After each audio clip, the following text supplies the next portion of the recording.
Hello everyone and welcome along to the 130th running of the Cambridge Lent Bumps in 2024. The racing was disrupted last year due to high stream.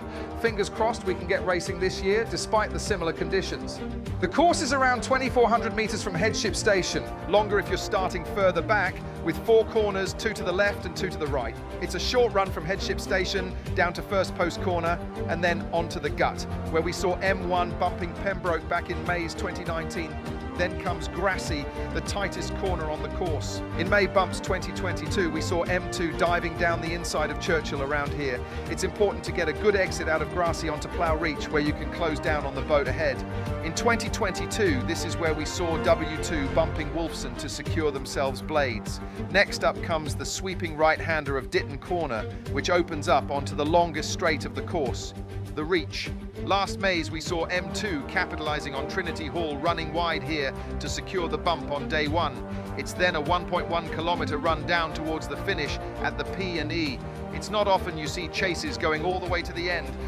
But in Lent's 2022, M2 managed to catch Girton here, having come tantalisingly close the day before. And now onto the cruise.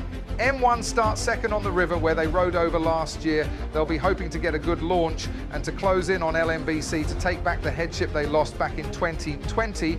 W1 are starting 6th, lining up behind Downing and ahead of Trinity Hall. Could they still over-bump their way to headship? We'll have to wait and see.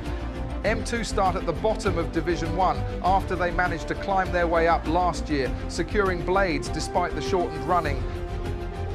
W2 are starting 3rd in Division 3 where they'll be chasing Pembroke 2.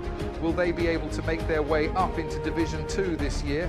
W3 and M3 unfortunately won't be able to race bumps this time around after the Getting On race on Friday was cancelled due to safety concerns about the stream. Their focus now turns towards the Talbot Cup, which will run in a couple of weeks' time, where the lower boats that didn't get to race bumps will have a chance to compete.